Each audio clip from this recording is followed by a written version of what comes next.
ಓಂ ಶಂಕರಂ ಶಂಕರಾಚಾರ್ಯಂ ಕೇಶವಂ ಬಾದರಾಯಣಂ ಸೂತ್ರಭಾಸ್ಯ ಕೃತೌ ವಂದೇ ಭಗವಂತೌ ಪುನಃ ಪುನಃ ಭಗವಂತೌ ಪುನಃ ಪುನಃ.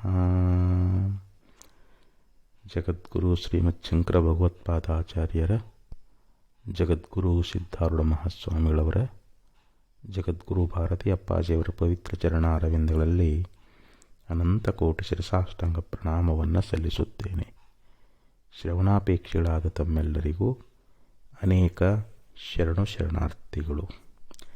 ವಿವೇಕ ಚೂಡಾಮಣಿ 241ನೇ ಶ್ಲೋಕ ಹಾಗೂ 242ನೇ ಶ್ಲೋಕ.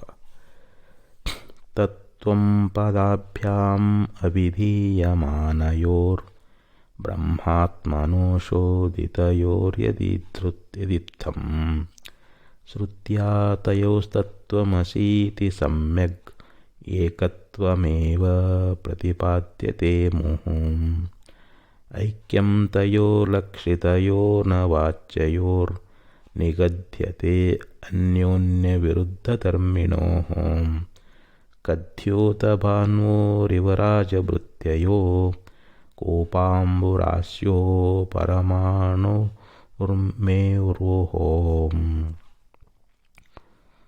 ಈ ಎರಡು ಶ್ಲೋಕದಲ್ಲಿ ಶ್ರೀಮತ್ ಶಂಕರ ಭಗವತ್ಪಾದಾಚಾರ್ಯರು ಮಹಾವಾಕ್ಯದ ಒಂದು ವಿಚಾರವನ್ನು ಪ್ರತಿಪಾದನೆ ಮಾಡ್ತಾ ಇದ್ದಾರೆ. ಇಲ್ಲಿ ಅವಾಂತರ ವಾಕ್ಯಗಳು, ಮಹಾವಾಕ್ಯಗಳು ಅಂತ ಎರಡು ಪ್ರಕಾರ. ಅವಾಂತರ ವಾಕ್ಯಗಳು ಅಂತಂದರೆ ಜೀವನ ಸ್ವರೂಪ ಹೇಗಿದೆಯೋ ಹಾಗೆ ಪ್ರತಿಪಾದನೆ ಮಾಡ್ತವೆ. ಪರಮಾತ್ಮನ ಸ್ವರೂಪ ಹೇಗಿದೆಯೋ ಹಾಗೆ ಪ್ರತಿಪಾದನೆ ಮಾಡುವಂಥ ವಾಕ್ಯಗಳಿಗೆ ಅವಾಂತರ ವಾಕ್ಯಗಳು ಅಂತ ಕರೀತಾ ಇದ್ದಾರೆ. ಆದರೆ ಮಹಾವಾಕ್ಯಗಳು ಅವು 4 ವೇದಗಳಲ್ಲಿ ಒಂದೊಂದು ಮಹಾವಾಕ್ಯ ಅನ್ನುವಂಥದ್ದು ಬರುತ್ತದೆ. ಮಹಾವಾಕ್ಯಗಳು ಜೀವ ಪರಮಾತ್ಮರ ಏಕತ್ವ ಜ್ಞಾನವನ್ನೇ ಪ್ರತಿಪಾದನೆ ಮಾಡ್ತಾ ಇದ್ದಾವೆ. ಈಗ ಪ್ರಜ್ಞಾನಂ ಬ್ರಹ್ಮ. ಪ್ರಜ್ಞಾನಂ ಅಂತಂದರೆ ಕೇವಲ ಅರುಸ್ವರೂಪವಾಗಿರ್ತಕ್ಕಂಥದ್ದು, ಜ್ಞಾನಸ್ವರೂಪವಾಗಿರ್ತಕ್ಕಂಥದ್ದು ಬ್ರಹ್ಮ ಅಂತ ಅಲ್ಲಿ ಮಹಾವಾಕ್ಯ ಅನ್ನುವಂಥದ್ದು ನಮಗೆ ಉಪದೇಶವನ್ನು ಮಾಡುವಂಥದ್ದಾಗ್ತದೆ. ಅಂದರೆ ನಾವು ಮಹಾವಾಕ್ಯ ವಿಚಾರವನ್ನು ಗುರುಗಳಿಂದ, ಶಾಸ್ತ್ರಗಳಿಂದ ಸರಿಯಾಗಿ ನಾವು ಅರಿತುಕೊಳ್ಳಬೇಕು. ಪ್ರಜ್ಞಾನಂ ಬ್ರಹ್ಮ ಅನ್ನುವಂಥದ್ದು ಇದು ಋಗ್ವೇದದಲ್ಲಿ ಬರ್ತಕ್ಕಂಥ ಮಹಾವಾಕ್ಯ. ಐತರೇಯ ಉಪನಿಷತ್ತಿನಲ್ಲಿ ಇದರ ಪ್ರತಿಪಾದನೆ ಅನ್ನುವಂಥದ್ದು ಬರುತ್ತದೆ. ಇದು ವಿಧಿವಾಕ್ಯ ಅಂತ ಹೇಳಿಸಿಕೊಳ್ಳುತ್ತದೆ. ಮತ್ತು ಇದು ಪೂರ್ವ ದಿಕ್ಕು ಅಂತ ದಿಕ್ಕನ್ನು ಕೂಡ ಹೇಳ್ತಾ ಇದ್ದಾರೆ. ಅಂದರೆ ಬ್ರಹ್ಮ ಅನ್ನುವಂಥದ್ದು ಹೇಗಿದೆ ಅಂತಂದರೆ ಅದು ಕೇವಲ ಪ್ರಜ್ಞಾ ಸ್ವರೂಪವಾಗಿರ್ತಕ್ಕಂಥದ್ದು. ಅದು ಕೇವಲ ಪ್ರಕರ್ಷೇಣ ಜ್ಞಾನಂ ಪ್ರಜ್ಞಾನಂ, ಪ್ರಕೃಷ್ಟವಾಗಿರತಕ್ಕಂಥ ಸ್ವಯಂ ಪ್ರಕಾಶವಾಗಿರತಕ್ಕಂಥದ್ದು, ಕೇವಲ ಜ್ಞಾನಸ್ವರೂಪವಾಗಿರುವಂಥದ್ದು ಅಂತ ಅದು ನಮಗೆ ಅರ್ಥ ಆಗ್ತದೆ. ಇನ್ನು ಯಜುರ್ವೇದದಲ್ಲಿ ಬೃಹದಾರಣ್ಯಕೋಪನಿಷತ್ತು ಅನ್ನುವಂಥದ್ದು ಅದು ಅಹಂ ಬ್ರಹ್ಮಾಸ್ಮಿ ಅಂತ ಬೋಧ ಮಾಡುವಂಥದ್ದಾಗ್ತದೆ. ನಾವು ಅದಕ್ಕಿಂತ ಪೂರ್ವದಲ್ಲಿ ಅಥರ್ವಣ ವೇದಕ್ಕೆ ಬರೋಣ. ಅಥರ್ವಣ ವೇದದೊಳಗೆ ಅಯಮಾತ್ಮ ಬ್ರಹ್ಮ ಅಂತ ಒಂದು ಮಹಾವಾಕ್ಯ ಅನ್ನುವಂಥದ್ದು, ಅದು ಮಾಂಡುಕ್ಯ ಉಪನಿಷತ್ತಿನಲ್ಲಿ ಬರುವಂಥದ್ದು. ಅದು ಉತ್ತರ ದಿಕ್ಕು ಮತ್ತು ಇದು ಸಾಕ್ಷಾತ್ಕಾರದ ವಾಕ್ಯ ಅಂತ ಹೇಳಿಸ್ಕೊಳ್ತದೆ. ಯಾಕಂದರೆ ಅಯಂ ಅಂತಂದರೆ ಯಾರು? ಈ ಅಪರೋಕ್ಷನಾಗಿರ್ತಕ್ಕಂಥ ಯಾವ ಪ್ರತ್ಯೇಕ ಆತ್ಮನಿದ್ದಾನಲ್ಲ, ನಮ್ಮ 3 ಶರೀರಗಳನ್ನು, 3 ಜೇವರಗಳನ್ನು, 3 ಅವಸ್ಥೆಯನ್ನು, ಇವೆಲ್ಲವನ್ನು ಎದುರಿಟ್ಟು ಅರಿಯತಕ್ಕಂಥ ಸಾಕ್ಷಿ ಪ್ರತ್ಯೇಕ ಆತ್ಮನೇ ಏನದಾನಲ್ಲ ಅವನು ಅಯಂ ಆತ್ಮ ಬ್ರಹ್ಮ. ಅಂದರೆ ಇವನು ಬ್ರಹ್ಮವೇ ಆಗಿದ್ದಾನೆ ಅಂಥೇಳಿ ಈ ಅಯಮಾತ್ಮ ಬ್ರಹ್ಮ ಅನ್ನುವಂಥ ಮಹಾವಾಕ್ಯ ನಮಗೆ ಉಪದೇಶವನ್ನು ಮಾಡುವಂಥದ್ದಾಗ್ತದೆ. ಇದು ಉತ್ತರ ದಿಕ್ಕು, ಇದು ಸಾಕ್ಷಾತ್ಕಾರ ವಾಕ್ಯ ಅಂತ ಹೇಳಿಸ್ಕೊಳ್ತದೆ. ಆ ಬಳಿಕ ಸಾಮವೇದದೊಳಗೆ ಚಾಂದೋಗ್ಯ ಉಪನಿಷತ್ತಿನಲ್ಲಿ ತತ್ವಮಸಿ ಮಹಾವಾಕ್ಯ ಅನ್ನುವಂಥದ್ದು, ಇದು ಪಶ್ಚಿಮ ದಿಕ್ಕು ಅಂತ ಹೇಳಿಸ್ಕೊಳ್ತದೆ. ಇದು ಉಪದೇಶಪರವಾಗಿರ್ತಕ್ಕಂಥ ವಾಕ್ಯ. ಉದ್ದಾಲಕ ಮಹರ್ಷಿಗಳು ಶ್ವೇತನ ಕೇತುವಿನನ್ನು ಕುರಿತು 9 ದೃಷ್ಟಾಂತಗಳನ್ನು ಕೊಟ್ಟು ಸಾ ತತ್ವಮಸಿ ಶ್ವೇತಕೇತು, ತತ್ ಅಂದರೆ ಆ ಪರಬ್ರಹ್ಮ ಸ್ವರೂಪನೇ, ತ್ವಮ್ ಅಂದರೆ ನೀನು, ಅಸಿ ಅಂದರೆ ಇದ್ದಿ. ತತ್ವಮಸಿ ಮಹಾವಾಕ್ಯ ಅನ್ನುವಂಥದ್ದು ಆ ಬ್ರಹ್ಮವೇ ನೀನದಿ ಅಂಥೇಳಿ ನಮಗೆ ಉಪದೇಶವನ್ನು ಮಾಡುವಂಥದ್ದಾಗ್ತದೆ. ಇದಕ್ಕೆ ಉಪದೇಶ ವಾಕ್ಯ ಅಂತ ಕರೀತಾರೆ. ಆ ಬಳಿಕ ಯಜುರ್ವೇದದೊಳಗೆ ಬೃಹದಾರಣ್ಯಕೋಪನಿಷತ್ನಲ್ಲಿ ಬರ್ತಕ್ಕಂಥದ್ದು ಅಹಂ ಬ್ರಹ್ಮಾಸ್ಮಿ ಅನ್ನುವಂಥ ಈ ಮಹಾವಾಕ್ಯ. ಅಂದರೆ ನಾನು ಬ್ರಹ್ಮವೇ ಇದ್ದೀನಿ ಅಂತ. ಇದು ಅನುಭವವಾಕ್ಯ. ಇದು ದಕ್ಷಿಣ ದಿಕ್ಕು. ನಾನು ಬ್ರಹ್ಮವೇ ಇದ್ದೀನಿ.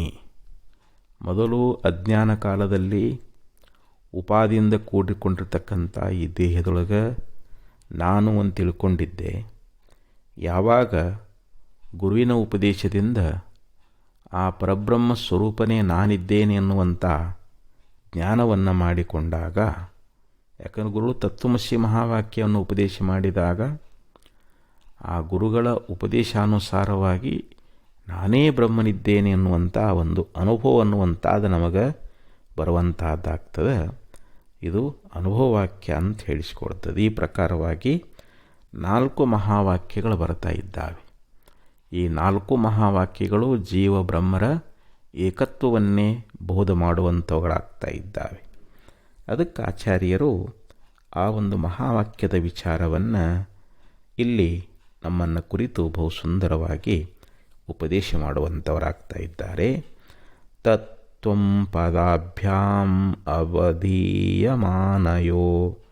ಅಭಿಧೀಯಮಾನಯೋ ತತ್ ತ್ವಂ ಪದಾಭ್ಯಾಂ. ಇಲ್ಲಿ ತತ್ವಮಸಿ ಎನ್ನುವಂಥ ಮಹಾವಾಕ್ಯ ತತ್ಪದ ಮತ್ತು ತ್ವಂಪದ ಅಂತ ಬರ್ತಾ ಇದ್ದಾವೆ. ಈ ಪದಗಳಿಗೆ ವಾಚಾರ್ಥ ಮತ್ತು ಲಕ್ಷಾರ್ಥ ಅಂಥೇಳಿ 2 ರೀತಿಯಾಗಿರ್ತಕ್ಕಂಥ ಅರ್ಥಗಳು ನಮಗೆ ತಿಳಿತಾ ಇದ್ದಾವೆ. ಇದರಲ್ಲಿ ತತ್ಪದದ ವಾಚಾರ್ಥ ಯಾವುದು ಅಂತಂದರೆ ಈ ಸಮಷ್ಟಿ, ಅಂದರೆ ಈ ಇಡೀ ಬ್ರಹ್ಮಾಂಡದಲ್ಲಿರ್ತಕ್ಕಂಥ ಈ ಸ್ಥೂಲ ಸೂಕ್ಷ್ಮ ಕಾರಣ ಅನ್ನುವಂಥ ಏನು ತನುತ್ರಯಗಳದಾವಲ್ಲ, ಅವುಗಳಿಗೆ ಯಾವುದು ವಿರಾಟ್ ಪುರುಷ, ಹಿರಣ್ಯಗರ್ಭ, ಅಂತರ್ಯಾಮಿ ಅಥವಾ ಈಶ್ವರ ಅಂತ ಕರೀತಾರೆ. ಮತ್ತು ಬ್ರಹ್ಮ, ಇವು ಕೂಡಿ ಏನಾಗ್ತದೆ, ತಪ್ತಾಯ ಪಿಂಡದಂತೆ ಕಾದ ಕಬ್ಬಿಣದ ಗಟ್ಟಿಯೊಳಗೆ ನಾವು ಕಬ್ಬಿಣ ಸುಡುತ್ತದೆ ಅಂತ ಹೇಳ್ತೀವಿ. ಅಂದರೆ ಸುಡುವ ಧರ್ಮ ಅಗ್ನಿದು, ಅದನ್ನು ನಾವು ಕಬ್ಬಿಣದಲ್ಲಿ ಆರೋಪ ಮಾಡ್ತಾ ಇದ್ದೇವೆ.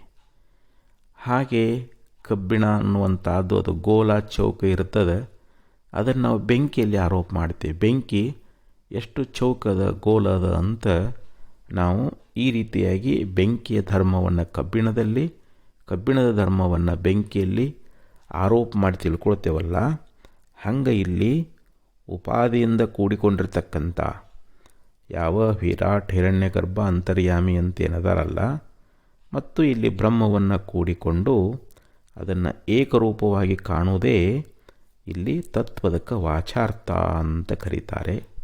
ಇದಕ್ಕೆ ಮುಖ್ಯಾರ್ಥ ಅಂತಲೂ ಕೂಡ ಕರೀತಾರೆ. ಇನ್ನೊಂದು ಅಭಿಧಾನಾರ್ಥ ಅಂತಲೂ ಕೂಡ ಕರೀತಾ ಇದ್ದಾರೆ. ನೋಡಿ, ಶಕ್ಯಾರ್ಥ ಅಂದ್ರೂ ಅದೇ, ಮುಖ್ಯಾರ್ಥ ಅಂದ್ರೂ ಅದೇ, ವಾಚಾರ್ಥ ಅಂದ್ರೂ ಅದೇ, ಅಥವಾ ಅಭಿಧಾನಾರ್ಥ ಅಂದ್ರೂ ಕೂಡ ಅದೇ. ಆದ್ದರಿಂದ ಇಲ್ಲಿ ನೋಡಿ, ಮೊದಲಿರುವಂಥದ್ದು ಒಂದು ಶುದ್ಧವಾಗಿರ್ತಕ್ಕಂಥ ಪರಬ್ರಹ್ಮ ಸ್ವರೂಪ. ಆ ಪರಬ್ರಹ್ಮ ಸ್ವರೂಪದೊಳಗೆ ಅದು ನಿರ್ಲಿಪ್ತವಾಗಿರ್ತಕ್ಕಂಥದ್ದು, ಅಸಂಗವಾಗಿರ್ತಕ್ಕಂಥದ್ದು. ಈ ತ್ರಿಗುಣಾತ್ಮಕವಾಗಿರ್ತಕ್ಕಂಥ ಮಾಯಾ ಅನ್ನುವಂಥದ್ದು, ಅದು ಶುದ್ಧ ಸತ್ವ ಪ್ರಧಾನವಾಗಿರ್ತಕ್ಕಂಥ ಮಾಯೆ, ಅದು ಒಂದು ಕನ್ನಡಿ ದರ್ಪಣ ಅಂತ ತಿಳ್ಕೊಡ್ರಿ ನೀವು.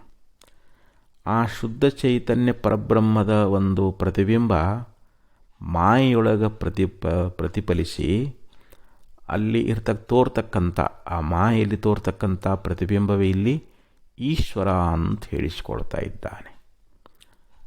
ಅಂದರೆ ಆ ಪ್ರತಿಬಿಂಬಕ್ಕನೇ ಈಶ್ವರ ಅಂತ ಕರೆದ್ರು.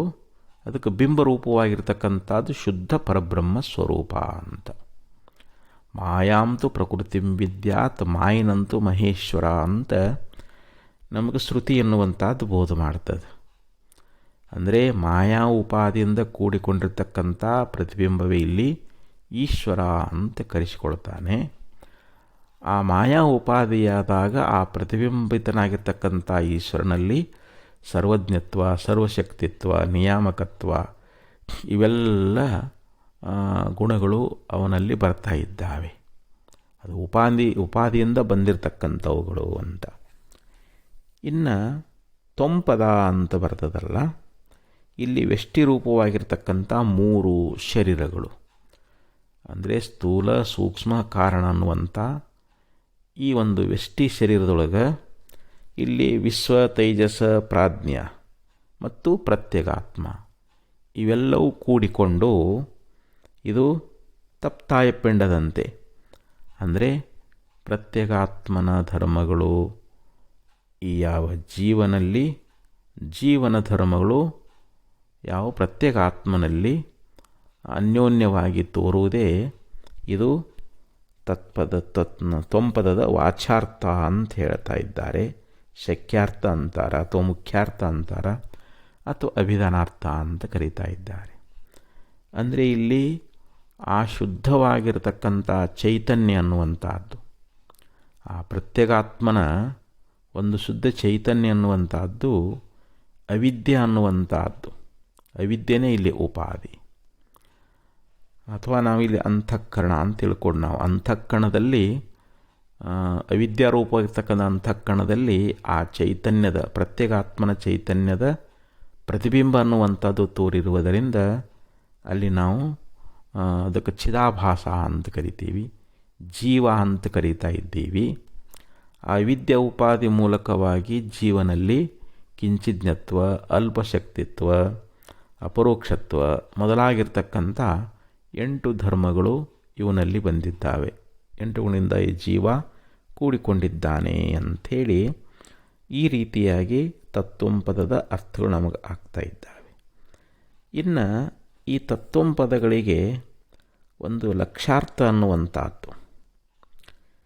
ಯಾಕಂದರೆ ಇಲ್ಲಿ ವಿರಾಟ ಮೊದಲಾಗಿರ್ತಕ್ಕಂಥ ವಿರಾಟ, ಹಿರಣ್ಯ ಗರ್ಭ, ಅಂತರ್ಯಾಮಿಗಳಂತೇನದಾರಲ್ಲ, ಅವುಗಳನ್ನು ನಾವು ಬೇರ್ಪಡಿಸಿ ಆ ನಿರುಪಾಧಿಕವಾಗಿರ್ತಕ್ಕಂಥ ಬ್ರಹ್ಮವಸ್ತು ಅನ್ನುವಂಥದ್ದೇನದಲ್ಲ, ಅದು ತತ್ಪದದ ಲಕ್ಷಾರ್ಥ ಅಂತ ಹೇಳಿಸಿಕೊಳ್ತದೆ. ಇಲ್ಲಿ ಶೋಧಿಸಿದಂಥ ಯಾವೊಂದು ತತ್ಪದಾರ್ಥ ಅಂತಲೂ ಕೂಡ ಹೇಳ್ತಾ ಇದ್ದಾರೆ. ಇದಕ್ಕೆ ಶೋಧಿತ ತತ್ಪದಾರ್ಥ ಅಂತ. ಅಂದರೆ ಇಲ್ಲಿ ಮಾಯಾ ಅನ್ನುವಂಥದ್ದೇನು ಉಪಾಧಿ ಅದಲ್ಲ, ಆ ಮಾಯಾ ಉಪಾಧಿಯ ಮೂಲಕವಾಗಿಯೇ ಇಲ್ಲಿ ವಿರಾಟ, ಹಿರಣ್ಯ ಗರ್ಭ, ಈಶ್ವರ ಅಂತ ತೋರಿದ್ರದು. ಆ ಮಾಯಾ ಉಪಾಧಿಯನ್ನು ನಾವು ನೇತಿಗಳೆದಾಗ ಅಲ್ಲಿ ಯಾವುದು ಉಳಿತದ ಅಂತಂದರೆ, ಯಾವ ಲಕ್ಷಾರ್ಥ ನಿರುಪಾಧಿಕವಾಗಿರ್ತಕ್ಕಂಥ ಶುದ್ಧ ಪರಬ್ರಹ್ಮ ವಸ್ತು ಅನ್ನುವಂಥದ್ದೇ ಅಲ್ಲಿ ಉಳಿತದ. ಇದಕ್ಕೆ ಶೋಧಿತ ತತ್ಪದಾರ್ಥ ಅಂತ ಕರೀತಾ ಇದ್ದಾರೆ. ಇನ್ನು ತೊಂಪದದ ಲಕ್ಷಾರ್ಥ ಯಾವುದಪ್ಪ ಅಂತಂದರೆ, ಇಲ್ಲಿ ವಿಶ್ವ, ತೈಜಸ, ಪ್ರಾಜ್ಞೆ ಅನ್ನುವಂಥದ್ದು ಇವುಗಳನ್ನು ನಾವು ಪೃಥಕ್ಕರಿಸಿ ಆ ನಿರುಪಾಧಿಕವಾಗಿರತಕ್ಕಂಥ ಯಾವ ಪ್ರತ್ಯೇಗಾತ್ಮ ಸ್ವರೂಪ ಅನ್ನುವಂಥದ್ದೇನದ ಅದೇ ಇಲ್ಲಿ ತೊಂಪದದ ಲಕ್ಷಾರ್ಥ ಅಂಥೇಳಿ ಕರೆಸಿಕೊಳ್ತದೆ ಅಂತ ಹೇಳ್ತಾ ಇದ್ದಾರೆ. ಆದ್ದರಿಂದ ಇಲ್ಲಿ ಆಚಾರ್ಯರು ಹೇಳಿದರು ಏನಂತಂದರೆ, ತತ್ ತ್ವಂಪದಾಭ್ಯಾಮ್, ಈ ತತ್ಪದ ಮತ್ತು ತ್ವಂಪದ ಅನ್ನುವಂಥ ಏನು ಎರಡು ಪದಗಳದಾವಲ್ಲ, ಇವೆರಡು ಪದಗಳಿಂದ ಅವಿಧೀಯಮಾನಃ ಯೋಹೋ, ಅವು ಎರಡೂ ಪದಗಳಿಂದ ಹೇಳಲ್ಪಡ್ತಿರ್ತಕ್ಕಂಥ ಇತ್ತಂ ಶೋಧಿತ ಯೋಹೋ, ಅಂದರೆ ಹೀಗೆ ಶೋಧಿತವಾಗಿರ್ತಕ್ಕಂಥ ತಯೋಹೋ ಬ್ರಹ್ಮಾತ್ಮನೋಹೋ, ಆ ಬ್ರಹ್ಮ ಮತ್ತು ಆತ್ಮ, ಇಲ್ಲಿ ಬ್ರಹ್ಮ ಮತ್ತು ಆತ್ಮ ಅಂತ ಹೇಳ್ತಾ ಇದ್ದಾರೆ. ಅಂದರೆ ಬ್ರಹ್ಮ ಅಂತಂದರೆ ಇಲ್ಲಿ ಯಾವ ಜಗತ್ತು ಕರ್ತೃತ್ವವೇ ಮೊದಲಾಗಿರ್ತಕ್ಕಂಥವುಗಳಿಂದ ಕೂಡಿಕೊಂಡಿರುವಂಥದ್ದು, ವಿಶಿಷ್ಟವಾಗಿರ್ತಕ್ಕಂಥದ್ದು ಬ್ರಹ್ಮ ಏನಿದೆ ಅಂತಂದರೆ, ಯಾಕಂದರೆ ಮಾಯಾ ಉಪಾದಿಯಿಂದ ಕೂಡಿಕೊಂಡಾಗ ನಿರ್ಗುಣ ಬ್ರಹ್ಮ ಅನ್ನುವಂಥದ್ದು ಈ ಜಗತ್ತಿಗೆ ಕಾರಣ ಆಗೋದಿಲ್ಲ. ಯಾಕಂದರೆ ಅದು ಅಸಂಗವಾಗಿರ್ತಕ್ಕಂಥದ್ದು, ಅದು ಶುದ್ಧವಾಗಿರ್ತಕ್ಕಂಥದ್ದು. ಯಾವಾಗ ಮಾಯಾ ಉಪಾದಿಯಿಂದ ಕೂಡಿಕೊಂಡಿರ್ತಕ್ಕಂಥ ಯಾವ ಈಶ್ವರ ಅಂತೇನದಾನ, ಪ್ರತಿಬಿಂಬಿತನಾಗಿರ್ತಕ್ಕಂಥವನಲ್ಲಿ ಮಾಯೆಯಲ್ಲಿ ಪ್ರತಿಫಲಿಸಿರ್ತಕ್ಕಂಥ ಯಾವ ಈಶ್ವರ, ಅದು ಆ ಬ್ರಹ್ಮದ ಒಂದು ಆಭಾಸ, ಆ ಶುದ್ಧ ಬ್ರಹ್ಮದ ಛಾಯಾ ಮಾಯೆಯಲ್ಲಿ ತೋರಿ ಈಶ್ವರ ಅಂತ ಹೇಳಿಸಿಕೊಂಡಾನಲ್ಲ, ಅವನೇ ಇಲ್ಲೇನಾಗಿದ್ದಾನೆ ಅಂತಂದರೆ ಅವನೇ ಜಗತ್ಕರ್ತ ಆಗಿದ್ದಾನೆ. ಅವನಲ್ಲಿ ಸರ್ವಜ್ಞತ್ವಾದಿಗಳು ಉಂಟು, ಅವನು ಪರೋಕ್ಷನಾಗಿದ್ದಾನೆ. ಆದ್ದರಿಂದ ಮತ್ತಿಲ್ಲಿ ಆತ್ಮ ಅಂತಂದಾಗ ಈ ಜಾಗೃತಾದಿ ಅವಸ್ಥೆಗಳಿಂದ ಕೂಡಿಕೊಂಡಿರ್ತಕ್ಕಂಥದ್ದು, ಜಾಗ್ರ, ಸ್ವಪ್ನ, ಸುಷುಪ್ತಿ, ಈ ಮೂರು ಅವಸ್ಥೆಗಳಿಂದ ವಿಶಿಷ್ಟನಾಗಿರ್ತಕ್ಕಂಥವನು ಯಾರು ಅಂತಂದರೆ ಇಲ್ಲಿ ಜೀವ ಅಂತ ನಾವು ಜೀವ ಅಂತ ಕರಿತೀವಿ, ಚಿದಾಭಾಸ ಅಂತ ಕರಿತಾ ಇದ್ದೀವಿ. ಇವರಿಗೆ ಶ್ರುತಿ ಅನ್ನುವಂಥದ್ದು ಏನು ಮಾಡ್ತದೆ ಅಂತಂದರೆ ತಯೋಹೋ ಬ್ರಹ್ಮಾತ್ಮನೋಹೋ, ಆ ಯಾವ ಬ್ರಹ್ಮ ಮತ್ತು ಆತ್ಮರಿಗೆ ಅಂತ, ಇಲ್ಲಿ ಈಶ್ವರ ಮತ್ತು ಜೀವ ಅಂತ. ಈ ಜೀವ ಮತ್ತು ಈಶ್ವರರಲ್ಲಿ ಭೇದ ಅನ್ನುವಂಥದ್ದು, ಈ ಜೀವ ಈಶ್ವರರು ಉಪಾದಿಯಿಂದ ಕೂಡಿಕೊಂಡಿರುವುದರಿಂದ ಇವರಲ್ಲಿ ಭೇದ ಅನ್ನುವಂಥದ್ದು ಕಂಡುಬರ್ತಾ ಇದೆ. ಆದ್ದರಿಂದ ಶ್ರುತ್ಯ, ನಾವು ಶ್ರುತಿಯಿಂದ ಏನು ಮಾಡ್ತೀವಿ, ತತ್ವಂ ಅಸಿ ಇತಿ, ಅಂದರೆ ಅದುವೇ ನೀನಾಗಿರುವಿ. ತತ್ ಅಂದರೆ ಯಾವುದು, ಆ ಪರಬ್ರಹ್ಮ. ತ್ವಮ್ ಅಂದ್ರೆ ನೀನು, ಅಸಿ ಅಂತಂದರೆ ಅಸಿ ಪದ ಅಲ್ಲಿ ಲಕ್ಷಣಾವೃತ್ತಿಯಿಂದ ನಮಗೆ ಲಕ್ಷಾರ್ಥದಿಂದ ಅದುವೇ ನೀನದಿ ಅಂತ ನಮಗೆ ಉಪದೇಶ ಅನ್ನುವಂಥದ್ದನ್ನು ಮಾಡುವಂಥದ್ದಾಗ್ತದೆ. ಅದರಲ್ಲಿ ಜೀವ ಮತ್ತು ಬ್ರಹ್ಮರಿಗೆ ಅಭೇದವನ್ನೇ ಅಲ್ಲಿ ಪುನಃ ಅಂದರೆ ಚಾಂದೋಗ್ಯೋಪನಿಷತ್ತಿನ 6ನೇ ಅಧ್ಯಾಯದೊಳಗೆ ಉದ್ದಾಲಕ ಮಹರ್ಷಿಗಳು ಶ್ವೇತಕೇತುವಿನನ್ನು ಕುರಿತು ಅಲ್ಲಿ 9 ದೃಷ್ಟಾಂತಗಳನ್ನು ಕೊಟ್ಟು ಆ ಬ್ರಹ್ಮವೇ ನೀನದಿ ಎನ್ನುವಂಥ ಜ್ಞಾನವನ್ನು ಬೋಧ ಮಾಡುವಂಥವರಾಗಿದ್ದಾರೆ. ಆದ್ದರಿಂದ ಇಲ್ಲೇನು ತಿಳ್ಕೋಬೇಕಪ್ಪ ಅಂತಂದರೆ ತತ್ವಮಸಿ ಎನ್ನುವಂಥದ್ದು ಅಂದರೆ ಅದುವೇ ನೀನದಿ ಅಂತ. ಸಮ್ಯಕ್ ಏಕತ್ವಂ ಏವ ಮುಹುಹು, ನೋಡ್ರಿ, ಅದುವೇ ನೀನಾಗಿದ್ದಿ ಅಂಥೇಳಿ ಸಮ್ಯಕ್ ನಮ್ಮನ್ನು ಕುರಿತು ಚೆನ್ನಾಗಿ ಏಕತ್ವಂ ಏವ ಅಂದರೆ ಅಭೇದವನ್ನೇ ಇಲ್ಲಿ ಮುಹು ಅಂತಂದ್ರೇನು, ಪುನಃ ಪ್ರತಿಪಾದ್ಯತೆ. ಯದಿ ಅಂತಂದರು ಉಪದೇಶಿಸಲ್ಪಟ್ಟದ ಅಂತ, ಅಲ್ಲಿ ಪುನಃ ಅಂದರೆ ಅದನ್ನು, ಯಾಕಂದರೆ ಒಂದೇ ಸಲ ನಾವು ಕೇಳಿದಾಗ ನಮಗೆ ಅಭೇದ ಜ್ಞಾನ ಆಗಂಗಿಲ್ಲ. ಯಾಕೆ ಜನ್ಮಾಂತರದಲ್ಲಿ ನಾವು ಪರಮಾತ್ಮನೇ ಬೇರೆ ನಾನೇ ಬೇರೆ ಅಂತ ನಮಗೆ ಭೇದಜ್ಞಾನ ಅನ್ನುವಂಥದ್ದಾಗ್ಯದ. ಪರಮಾತ್ಮ ನಾನು ಹೇಗೆ ಆಗ್ತಾ ಇದ್ದೀನಿ, ಪರಮಾತ್ಮ ಜಗತ್ತನ್ನು ಸೃಷ್ಟಿ ಮಾಡಿದಾನ, ಅವನು ಸರ್ವಜ್ಞನದಾನ. ನಾನು ನೋಡಿದರೆ ಅಲ್ಪಜ್ಞದೇನಿ, ನನ್ನಲ್ಲಿ ಅಲ್ಪ ಶಕ್ತಿ ಅದ, ನಾನಿಲ್ಲಿ ಅಪರೋಕ್ಷನಾಗಿದ್ದೀನಿ, ಅವನು ಪರೋಕ್ಷನಾಗಿದ್ದಾನೆ ಅಂಥೇಳಿ ಈಗ ನಮಗೆ ಭೇದ, ನಾನೇ ಬೇರೆ ಅವನೇ ಬೇರೆ ಅಂತ ನಾವು ಜನ್ಮಗಳಲ್ಲಿ ಇದನ್ನು ತಿಳ್ಕೊಂಡು ಬಂದಿದ್ದೀವಿ. ಮತ್ತು ಆ ಪರಮಾತ್ಮನ ನಾನು ಹೇಗೆ ಆಗ್ತಾ ಇದ್ದೀನಿ ಅಂತ ಇದನ್ನು ನಾವು ತಿಳ್ಕೊಳ್ಬೇಕಾಗಿತ್ತು ಅಂತಂದರೆ ಗುರುವಿನ ಮುಖಾಂತರವಾಗಿ ಇದನ್ನು ಮೇಲಿಂದ ಮೇಲೆ ಪುನಃ ಅದನ್ನು ನಾವು ಶ್ರವಣ ಮಾಡಬೇಕು. ಈಗಲ್ಲಿ ಶ್ವೇತಕೇತುವನ್ನು ಕುರಿತು ಉದ್ದಾಲಕ ಮಹರ್ಷಿಗಳು 9 ದೃಷ್ಟಾಂತವನ್ನು ಕೊಟ್ಟು ಅಲ್ಲಿ ಉಪದೇಶವನ್ನು ಮಾಡಿದ್ದಾರೆ. ಅದು ಲಕ್ಷಣಾವೃತ್ತಿಯಿಂದ ತೋರುವಂಥ ಅಭೇದವನ್ನೇ ಅದು ಸೂಚನಾ ಮಾಡ್ತದೆ ಅಂತ ಹೇಳ್ತಾ ಇದ್ದಾರೆ. ಯಾಕಂದ್ರಲ್ಲಿ ಜಹತ್ ಲಕ್ಷಣ, ಅಜಹತ್ ಲಕ್ಷಣ, ಜಹತ್ ಅಜತ್ ಲಕ್ಷಣ ಅಂಥೇಳಿ ಅಲ್ಲಿ 3 ರೀತಿಯಾಗಿರ್ತಕ್ಕಂಥ ಒಂದು ಲಕ್ಷಣಗಳು ಬರ್ತಾ ಇದ್ದಾವೆ. ಶಾಸ್ತ್ರದಲ್ಲಿ ಅವುಗಳನ್ನು ಬಹು ಸುಂದರವಾಗಿ ಉಪದೇಶವನ್ನು ಮಾಡ್ತಾ ಇದ್ದಾರೆ. ಲಕ್ಷಣ ಪ್ರಮಾಣಾಭಿ ವಸ್ತು ಸಿದ್ಧಿ ಅಂತ ಹೇಳ್ತಾರೆ. ಒಂದು ವಸ್ತುವನ್ನು ನಾವು ತಿಳ್ಕೊಳ್ಬೇಕಾಗಿತ್ತು ಅಂತಂದರೆ ಅದಕ್ಕೆ ಲಕ್ಷಣ ಎನ್ನುವಂಥದ್ದು, ಪ್ರಮಾಣ ಅನ್ನುವಂಥದ್ದು ಅವಶ್ಯವಾಗಿ ಬೇಕು. ಆ ಒಂದು ವಸ್ತುವಿನ ಜ್ಞಾನ ಮಾಡ್ಕೋಬೇಕಾದ್ರೆ ಅದಕ್ಕೆ ಲಕ್ಷಣ. ಈಗ ಹಾಲು ಅಂತಂದಾಗ ಅದಕ್ಕೇನು ಲಕ್ಷಣಪ್ಪ ಅಂತಂದ್ರೆ ಬರೀ ಬೆಳ್ಳಗಿರುವುದೇ ಹಾಲು ಅಂತ ಹೇಳಿಸ್ಕೊಳ್ಳೋದಿಲ್ಲ. ಯಾಕೆ ಅಂತಂದರೆ ಕಲ್ಸಕ್ರಿನೂ ಬೆಳ್ಳಗದು, ಕಳ್ಳಿ ಹಾಲು, ಸುಣ್ಣದ ಹಾಲು ಅದು ಬೆಳ್ಳಗದು, ಅದು ಹಾಲು ಅನ್ನಬೇಕಾಗ್ತೈತಿ. ಆದರೆ ಅದು ಹಾಲು ಹಾಕ್ಕೋದೇನೋ ಅಂದ್ರೆ ಆಗಂಗಿಲ್ಲ. ಮಧುರ ಇರಬೇಕು, ಬೆಳ್ಳಗಿರಬೇಕು, ಅದು ಹಾಲು ಅಂತಂದರೆ ಕಲ್ಸಕ್ರಿ ಬೆಳ್ಳಗದ ಮತ್ತು ಮಧುರದ, ಅದು ಹಾಲು ಅನ್ನಕ್ಕೆ ಬರೋಂಗಿಲ್ಲ. ಅಂದರೆ ದ್ರವವಾಗಿರಬೇಕು. ಬರೀ ದ್ರವವಾಗಿರದೇ ಹಾಲು ಅಂತಂದರೆ ಕಳ್ಳಿ ಹಾಲು, ಸುಣ್ಣದ ನೀರು, ಅದು ಕೂಡ ಹಾಲು ಅನ್ನಬೇಕಾಗ್ತದೆ. ಆದರೆ ಇವು ಯಾವ ಸರಿಯಾದ ಲಕ್ಷಣ ಅಲ್ಲ. ಮಧುರ ಇರಬೇಕು, ದ್ರವ ಇರಬೇಕು ಮತ್ತು ಬೆಳ್ಳಗಿರಬೇಕು. ಈ ಲಕ್ಷಣಗಳು ಕೇವಲ ಹಾಲಿನಲ್ಲಿ ಮಾತ್ರ ನಮಗೆ ತೋರ್ತಾ ಇದ್ದಾವೆ.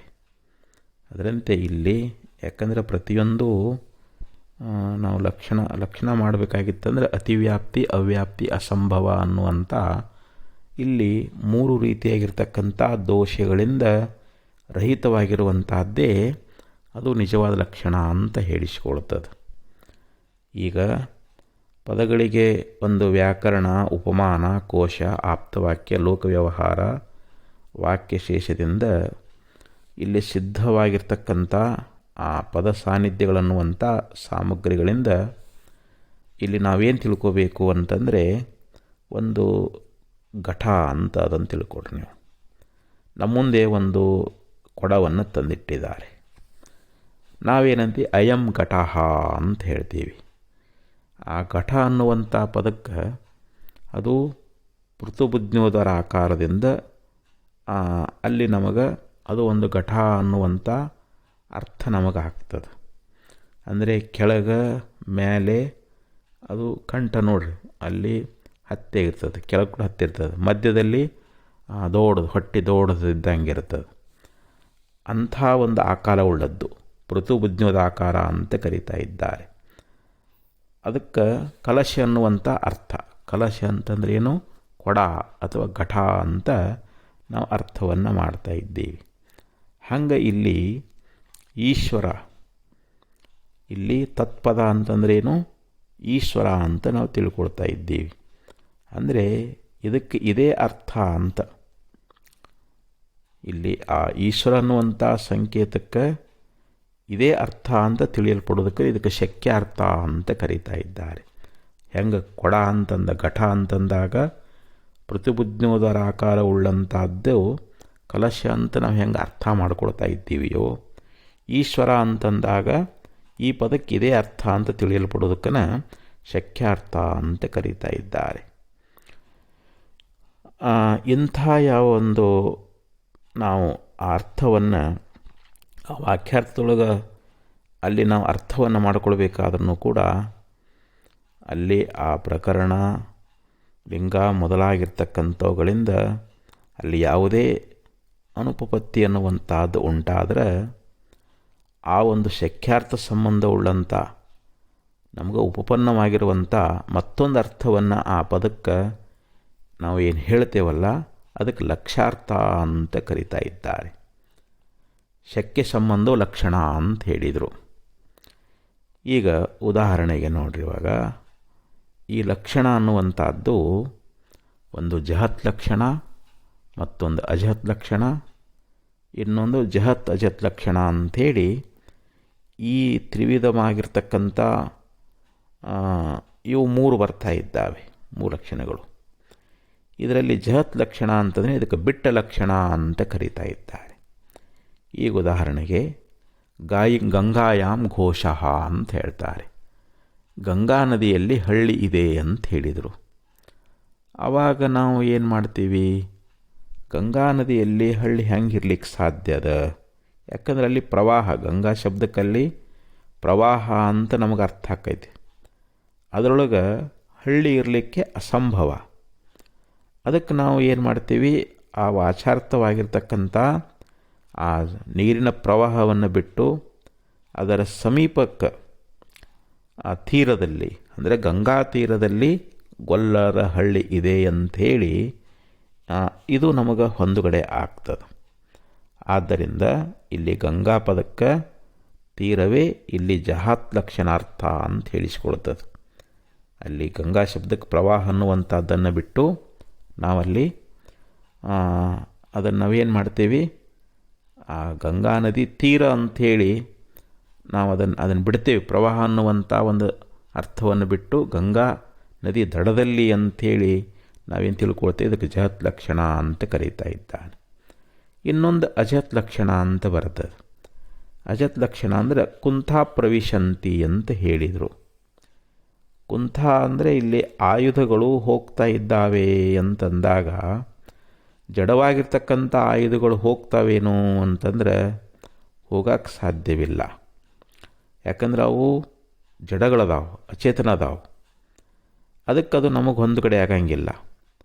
ಆ ಕುಂಥ ಶಬ್ದದ ವಾಚಾರ್ಥವಾಗಿರ್ತಕ್ಕಂಥ ಆ ಆಯುಧಗಳನ್ನು ಹಿಡಿದುಕೊಂಡಿರ್ತಕ್ಕಂಥ ಯಾವ ಪುರುಷರೇನದಾರಲ್ಲ ಅವರು ಹೋಗ್ತಾ ಇದ್ದಾರೆ ಅಂತ.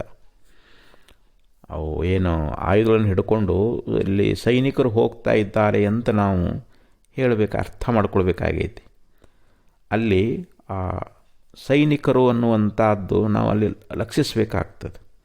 ಇಲ್ಲಿ ಅಜತ್ ಅಂದ್ರೇನು, ಬಿಡದ ಲಕ್ಷಣ. ಕುಂತಾ ಪ್ರವಿಶಂತಿ ಅಂದಾಗ ಅಲ್ಲಿ ಕುಂತಾ ಅನ್ನುವಂಥ ಒಂದು ಶಬ್ದಕ್ಕಲ್ಲಿ ನಮಗಲ್ಲಿ ಅದನ್ನು ಬಿಡಲಾರ್ದಂಗೆ, ಖಡ್ಗವನ್ನು ಆಯುಧಗಳನ್ನು ಹಿಡಿದಿರ್ತಕ್ಕಂಥ ಸೈನಿಕರು ಹೋಗ್ತಾ ಇದ್ದಾರೆ ಅಂತ ನಾವು ಯಾವ ರೀತಿಯಾಗಿ ಅದನ್ನು ಬಿಡಲಾರ್ದಂಗೆ, ಅದನ್ನು ಆಯುಧಗಳನ್ನು ಹಿಡಿದಿರ್ತಕ್ಕಂಥವುಗಳನ್ನು ಸೈನಿಕರು ಹೋಗ್ತಾರೆ ಅಂತ ನಾವು ಅಲ್ಲಿ ಹೆಂಗೆ, ಅಜಹತ್ ಅಂದ್ರೇನು, ಬಿಡದ ಲಕ್ಷಣ ಅಂತ. ಇನ್ನೊಂದು ಅಜತ್ ಲಕ್ಷಣ ಅಂತ ಬರ್ತದೆ. ಅಂದರೆ ಇಲ್ಲಿ ಸೋಯಂ ದೇವದತ್ತಃ ಅಂತ ಒಂದು ದೃಷ್ಟಾಂತ ಬರ್ತದೆ. ಸಹ ಅಯಂ ದೇವದತ್ತಃ. ಸೋ ಅಂದ್ರೇನು, ಆ ಕಾಶಿ ಪಟ್ಟಣದಲ್ಲಿ ಒಬ್ಬ ದೇವದತ್ತ ಅನ್ನುವಂಥವನು ಒಬ್ಬ ಮಹಾತ್ಮ ಅದಾನ. ಅವನು ಪೂರ್ವದಲ್ಲಿ ಒಂದು ಹಳ್ಳಿಯೊಳಗೆ ಇದ್ದವ ಬಾಲಕ. ಆ ದೇವದತ್ತನೇ ಈ ದೇವದತ್ತ. ಈ ಊರನವರು ಕಾಶಿಗೆ ಹೋಗಿದ್ದರು. ಸುಮಾರು 15 ವರ್ಷದ ಹಿಂದೆ ಅವು ಮನೆ ಬಿಟ್ಟು ಹೋಗಿದ್ದ. ಕಾಶಿಯೊಳಗೆ ಸಂಸ್ಕೃತ ಅಧ್ಯಯನ ಮಾಡಿ ಮಹಾನ್ ಪಂಡಿತನಾಗಿದ್ದ. ಇಲ್ಲಿ ಆ ದೇವದತ್ತನೇ, ಅಂದರೆ ನಾವು ಊರೊಳಗೆ ನೋಡಿರ್ತಕ್ಕಂಥ ದೇವದತ್ತನೇ ಈ ದೇವದತ್ತ ಅನ್ನಬೇಕಾದ್ರೆ ಅಲ್ಲಿ ನಮಗೆ ಆ ದೇಶ, ಆ ಕಾಲ, ಯಾಕಾವಾಗ ಇನ್ನೂ ಸಣ್ಣ ಹುಡುಗ, ಈಗ ನೋಡಿದರೆ ದೊಡ್ಡ ಪಂಡಿತ ಆಗಿದ್ದಾನೆ. ಇದು ಕಾಶಿ ದೇಶ. ಈಗ ಅಲ್ಲಿ ಊರಲ್ಲಿ ನೋಡಿದ್ದು ಆ ದೇಶ ಬೇರೆ, ಈಗ ಈ ದೇಶ ಬೇರೆ, ಆ ಕಾಲ ಬೇರೆ, ಈ ಕಾಲ ಬೇರೆ. ಅವಾಗಿನ್ನೂ ಬಾಲಕ, ಈಗ ಒಳ್ಳೆ ಯುವಕ. ನೋಡಿ, ಇವೆಲ್ಲ ಇಟ್ಕೊಂಡಾಗ ನಮಗೆ ಅಭೇದ ಅನ್ನುವಂಥದ್ದು ಆಗಂಗಿಲ್ಲ. ನಾವಲ್ಲಿ ವಿರುದ್ಧವಾಗಿರ್ತಕ್ಕಂಥವಳನ್ನು ಬಿಡಬೇಕು. ಆಗಿನ ಬಾಲ್ಯ, ಆಗಿನ ವಯಸ್ಸು, ಆಗಿನ ಅಜ್ಞಾನತನ ಅವೆಲ್ಲ ಬಿಡಬೇಕಲ್ಲಿ. ಮತ್ತು ಈಗಿರ್ತಕ್ಕಂಥದ್ದು ಏನಂತಲ್ಲ, ಈ ದೇಶ, ಈ ಕಾಲ, ಈಗಿನ ಪಾಂಡಿತ್ಯ, ಇವೆಲ್ಲ ಬಿಡಬೇಕು.